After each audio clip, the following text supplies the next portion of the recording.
ደቂቀ ሰላም ወፍቅር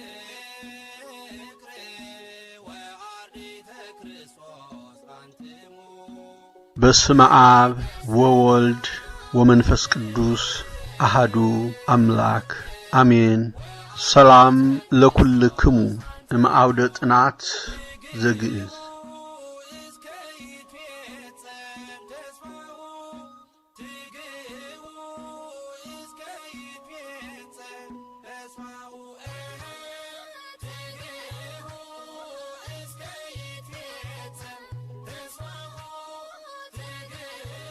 ሰላም ጤና ይስጥልኝ። ከአውደ ጥናት ዘግእዝ ነው።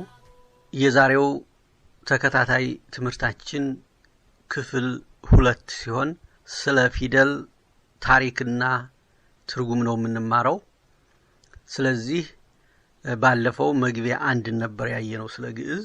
ዛሬ ደግሞ የትምህርታችንን መሰረት ጀመርን ማለት ነው።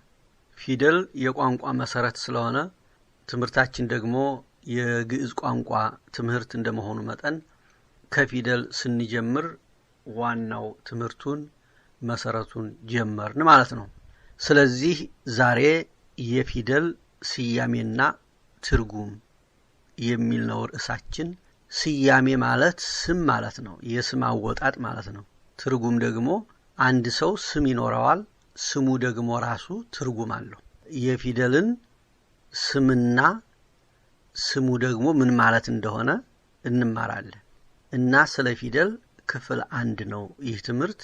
ባለፈው በተደጋጋሚ እንደተነጋገርነው ትምህርታችን የምንጀምረው ከፊደል ነው።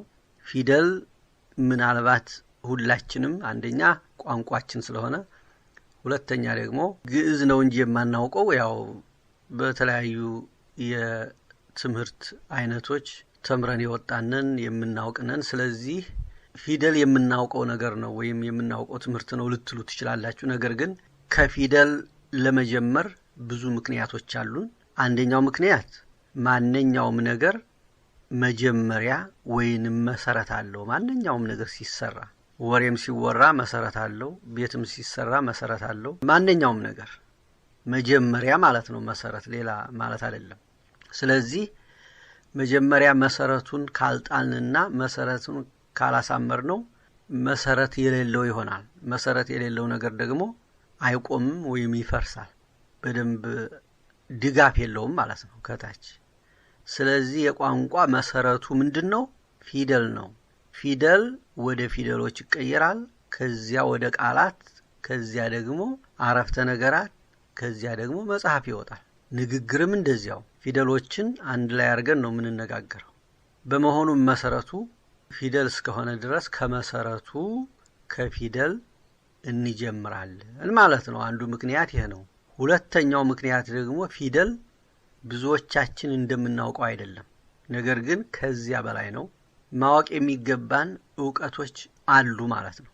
ተጨማሪ ዕውቀቶች አሁን ከምናውቀው የፊደል ዕውቀታችን የተለየ ተጨማሪ ነገር ማወቅ ያለብን ነገር ይኖራል። ምናልባት ብዙዎቻችን በደንብ ልናውቅ እንችላለን፣ ማናውቅም ልንኖር እንችላለን። በመሆኑም ስለ ፊደል በደንብ አድርገን እንማራለን። ስለዚህ ፊደል ስም አለው፣ ፊደል ቅርጽ አለው፣ ፊደል ስራ አለው፣ ትርጉም አለው። እነዚህን ሁሉ እያንዳንዳቸውን እናያለን ማለት ነው። ከዚያም ሌላ አንዱ ፊደል ብዙ ስራዎች ሊኖሩት ይችላሉ። ሌላው ፊደል ደግሞ አንድ ብቻ ስራ ሊኖረው ይችላል። በመሆኑም በተጠቀሱትና በመሳሰሉት ሁለት አበይት ምክንያቶች ግዴታ ከፊደል መጀመር ይኖርብናል ማለት ነው። እኔ ደግሞ እንዳስተማሪነቴ የምመክራችሁ ወይም የምነግራችሁ ነገር ቢኖር ልክ ስለ ፊደል ምንም ነገር እንደማታውቁ ሆናችሁ ነው መማር ያለባችሁ። ፊደልን ብቻ ሳይሆን ማንኛውንም ነገር ስናጠና ሰዎች ስለዚያ ነገር ሲናገሩ ምንም እንደማናውቅ ሆነን ነው መማር ያለብን። ይሄ ማለት ምንድነው? እናውቃለን ካልን በደንብ አናዳምጥ፣ አናውቅም ካልን ግን ልክ አንድ ቃል እንዲያመልጠን አንፈልግም። መሰረቱን መያዝ እንፈልጋለን። ስለዚህ ስለ ፊደል ምንም አይነት እንደማናውቅ ሆነን መቅረብ አለብን። በጥንቃቄ እንድንከታተል ይረዳናል ማለት ነው። ፊደል ምን ማለት ነው ከሚለው እንጀምራለን። ፊደል ምን ማለት ነው? ፊደል ማለት ቃሉ የግዕዝ ነው። ዋናው መነሻ ምንጩ የግዕዙ ግስ ወይም ቨርብ ይባላል በእንግሊዘኛ። ግስ ማለት ቨርብ ማለት ነው። ግስ አንቀጽም ተብሎ ይጠራል። ፈደለ ጻፈ ከሚለው የግዕዝ ግስ የወጣ ዘር ወይም ስም ይባላል። ስለዚህ ፊደል ማለት ጽሑፍ ማለት ነው። ትክክለኛ ወደ አማርኛ ሲተረጎም ፊደል ማለት ጽሑፍ ማለት ነው። ስለዚህ ቀጥታ ትርጉሙ ምን ማለት ነው? ፊደል ማለት ጽሑፍ ማለት ነው። ምክንያቱም ፈደለ ጻፈ ከሚለው ግስ ስለሚወጣ ፊደል ጽሑፍ ይባላል። ትርጉሙ ይሁን ቀጥታ የአማርኛ ትርጉሙ ነው። ፊደል የሚለው ቃል ደግሞ በተለያዩ ሌሎች ስሞች ይጠራል። ለምሳሌ ሆሄ ተብሎ ይጠራል። በአማርኛ ፊደል ሆሄ ተብሎ ይጠራል። ቀለም ተብሎ ደግሞ ይጠራል። አንድ ነጠላ ፊደል፣ እነዚህ ሁሉ የአንድ ነጠላ ፊደል ስሞች ናቸው። ሆሄ ተብሎ ይጠራል፣ ቀለም ተብሎ ይጠራል፣ ወይም በቁሙ ፊደል ተብሎ ይጠራል። ምን ማለት ነው? ፊደል ስንል ፊደል የሚለው ቃል መሰረቱ ግዕዝ ነው። ብዙ ጊዜ በአማርኛችን ግዕዙ እንዳለ እንደ አማርኛ እንጠቀምበታለን። ስለተለመደ ሰዎች ግዕዝ መሆኑን አያውቁም። አማርኛ ይመስላቸዋል፣ በዚያው ተለምዶ ይቀራል። ስለዚህ እንደ አማርኛ ነው የሚታወቀው። ለምሳሌ ቤት፣ ቤት አሁን ግዕዝ ነው። ቤተ አደረ ከሚለው ግስ ቤት ማደሪያ ማለት ነው በአማርኛ። ነገር ግን በግዕዝም በአማርኛም ቤት ይባላል፣ ተለምዷል። ለምሳሌ ፍቅር፣ አፍቀረ ወደደ። ፍቅር በግዕዝ ነው፣ መውደድ በአማርኛ ነው። ሰዎች ግን ፍቅርና መውደድ የተለያየ ነው ይላሉ። ያውን ከባህል አንፃር ልምድ በጣም ከባድ ነገር ነው። ሰዎች እየለመዱ ሲመጡ የተለየ ትርጉም ነው የሚሰጡት። ለምሳሌ አሁን ወደድኩት ወይም ወደድኳት ከማለትና አፈቀርኳት ከማለት ሁለቱ የተለያየ አይነት ለህሊናችን የተለያየ አይነት ትርጉም ነው የሚሰጠን። ነገር ግን ትክክለኛው ግን ይሄ ከልምድ የመጣ እንጂ በአማርኛ ነው መውደድ፣ በግዕዝ ፍቅር ነው። እንደዚህ ሁሉ ፊደል የሚለው ቃል በግዕዝም ፊደል ይባላል፣ በአማርኛም ፊደል እየተባለ ተለምዷል። እንደ አማርኛ ነው የሚቆጠረው። ትክክለኛው ግን ፊደል ጽሑፍ ማለት ነው። ፈደለ ጻፈ ካለው ፊደልም ፊደል ተብሎ ይጠራል፣ ሆሄም ፊደል ተብሎ ይጠራል፣ ቀለምም ፊደል ተብሎ ይጠራል። ስለዚህ ምን ማለት ነው? ፊደል፣ ሆሄ፣ ቀለም እነዚህ ሁሉ የአንድ ነጠላ ፊደል መጠሪያዎች ናቸው። እዚህ ላይ አሁን ሆሄ፣ ቀለም ወይም በቁሙ ፊደል ተብሎ ይጠራል ይላል። በቁሙ የሚለውን ላስረዳችሁ። በግዕዝ ቋንቋ በቆሎ ትምህርት ቤት አንድ ነገር በቁሙ ነው ካለ እንዳለ ነው፣ ሌላ ትርጉም የለውም ማለት ነው። ለምሳሌ ፊደል በቁሙ ካልኩ ፊደል የሚለው በአማርኛም ፊደል ነው፣ በግዕዝም ፊደል ይባላል።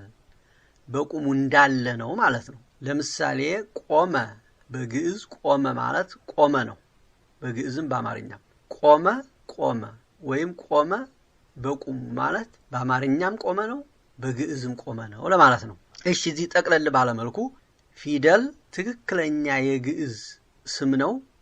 ወደ አማርኛ ሲቀየር ትክክለኛው አማርኛ ጽሑፍ ማለት ይሆናል። ነገር ግን ፊደል የሚለው ራሱ በአማርኛ እንጠቀምበታለን። ሆሄም አማርኛ ነው፣ ቀለምም አማርኛ ነው። ስለዚህ አንድ ሰው ቀለም፣ ሆሄ፣ ፊደል ብሎ ቢናገር ስለ ፊደል ነው የሚናገረው። ሶስቱም የፊደል መጠሪያዎች ናቸው ማለት ነው። ፊደል አንድ ነጠላ ምልክት ወይም ሆሄ ነው። በሌላ አባባል አሁን ፊደል፣ ሆሄ፣ ቀለም ምልክት ተብሎም ሊጠራ ይችላል። አንድ ፊደል ለምሳሌ ሀ ምልክት ነው። ሀ የሚለውን ስያሜ የያዘ ምልክት ነው። ቁጥርም ተብሎ ሊጠራ፣ ቁጥሮች ፊደሎች እያንዳንዳቸው ቁጥርም አላቸው። የትኛውን ቁጥር እንደሚተካ እሱ ከፍ እያልን ስንሄድ እናየዋለን። እና ፊደል አንድ ነጠላ ምልክት ወይም ሆሄ ነው።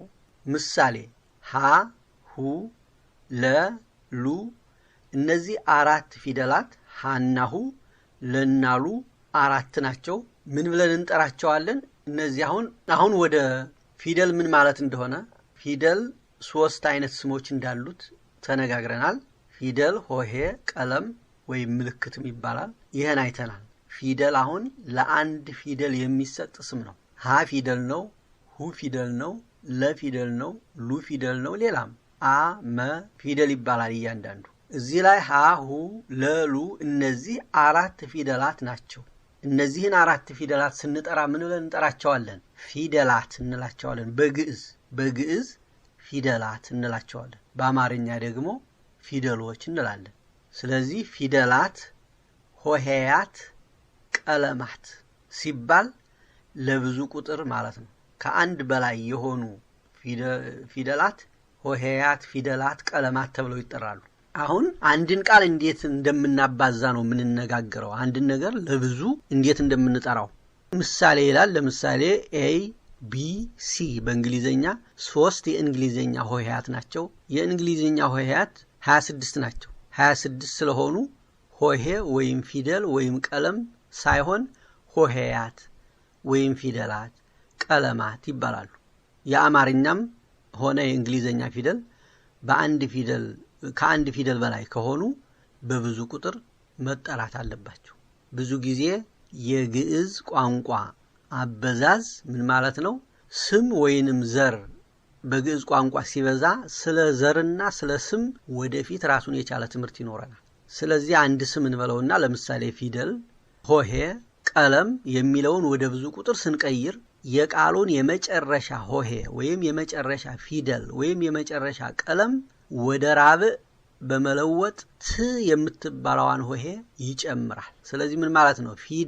ፊደል የመጨረሻው ፊደል የፊደል የመጨረሻው ሆሄ ወይም ፊደል ል ነው አይደለም? ል አሁን ወደ ብዙ ቁጥር ስንቀይረው ፊደላ ል የነበረው ወደ ላ፣ ራብዕ ማለት አራተኛ ፊደል ማለት ነው። ወደፊት ስለ ግዕዝ ካዕብ ሳልስ ስንማር ያን በደንብ እናያለን። አሁን ለጊዜው ይሄን ያዙ እና የቃሉን የመጨረሻ ፊደል ወደ ራብዕ በመለወጥ ከዚያ ቀጥሎ ት የምትባለዋን ፊደል በመጨመር ይበዛል። ስለዚህ ፊደል የነበረው ፊደላት፣ ሆሄ የነበረው ሆሄያት፣ ቀለም የነበረው ቀለማት።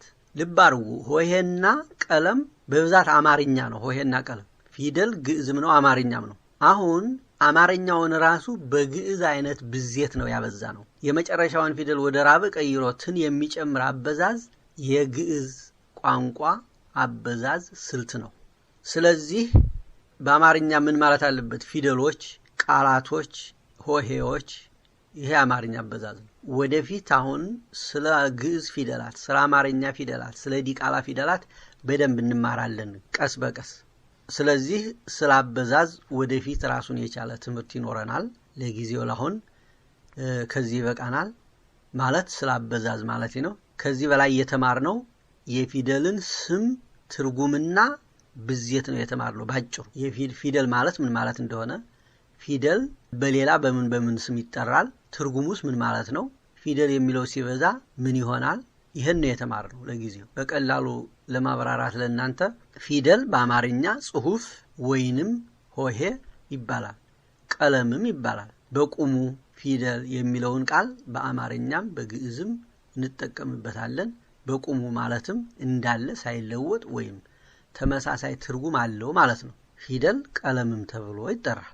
በጽሑፉ እዚህ ላይ የስሞች ወይም የቃላት አበዛዝ ተቀምጦላችኋል። ለአንድ ነጠላ ፊደል ወይም ለአንድ ነጠላ ቃል ፊደል፣ ሆሄ፣ ቀለም፣ ለብዙ ከሆነ ፊደላት፣ ሆሄያት፣ ቀለማት። ብዙ ጊዜ አንድን ቃል ለማብዛት የሚጠቅሙ ሆሄያት ላት፣ ያት፣ ማት። ለምሳሌ ፊደል ፊደላት፣ ሆሄ ሆሄያት፣ ቀለም ቀለማት። በሰንጠረዥ አስቀምጬላችኋለሁ። በግዕዝ ቋንቋ አብዛኛዎቹ ቃላት ማለት ዘር ወይም ስም ተብለውም ይጠራሉ። ይሄ ወደፊት የምናየው ነው፣ ግራ እንዳትጋቡ። በግዕዝ ቋንቋ አብዛኛውን ቃላት ሲበዙ የቃሉን የመጨረሻ ሆሄ ወደ ራብዕ ይቀይሩና ት የምትባለዋን ፊደል ወይም ሆሄ ይጨምራሉ። ስለዚህ አሁን ምንድነው ያደረጉላችሁ? የተማርነውን ባጭሯ ነው የነገርኳችሁ። አንድ ጊዜ ልድገምላችሁ። እስካሁን የተማርነውን በቃ ነጡን ብቻ ማለት ነው። ምንድነው የተማርነው? የፊደልን ስም ትርጉምና ብዜት ነው የተማርነው። ፊደል የሚለውን ቃል ትርጉሙ ፊደል ማለት በአማርኛ ጽሑፍ ማለት ነው፣ ወይም ሆሄ ይባላል። በቁሙም እንዳለ በግዕዝም በአማርኛም ፊደል ይባላል። በቁሙ ስንል አንድ ነገር በግዕዝም በአማርኛም እንዳለ ነው፣ ሌላ ትርጉም የለውም ማለት ነው። ስለዚህ ፊደል፣ ቀለም፣ ሆሄ በአማርኛም እንዳሉ እንጠቀምባቸዋለን። ይሄን አይተናል። ከዚያ ደግሞ አበዛዝ ነው የተማርነው። ፊደል እንዴት ነው ለብዙ፣ ለምሳሌ ከአንድ በላይ ለሆኑ ፊደላት ለሃሁ ሂ ለሉ እነዚህን ስንጠራ ፊደል አንልም ፊደላት፣ ሆሄ አንልም ሆሄያት፣ ቀለም አንልም ቀለማት። እንዴት እንደሚበዙም ተነጋግረናል። በግዕዝ ቋንቋ ሕግ የመጨረሻውን ፊደል ወደ አራተኛ ፊደል ወደ ራበ ይቀይርና ትን ይጨምራል ብለናል። አንዳንድ ህገወጥ የሆኑ ኢሬጉላር ፊደሎች አሉ፣ እነሱን እነጋገራለን። ስለዚህ የዛሬው ትምህርታችን እዚህ ላይ ያበቃል። ከዚህ ውስጥ የወጡ ጥያቄዎች አሉ፣ እነሱን ደግሞ በሌላ ቪዲዮ ልክላችኋለሁ። መልካም ትምህርት።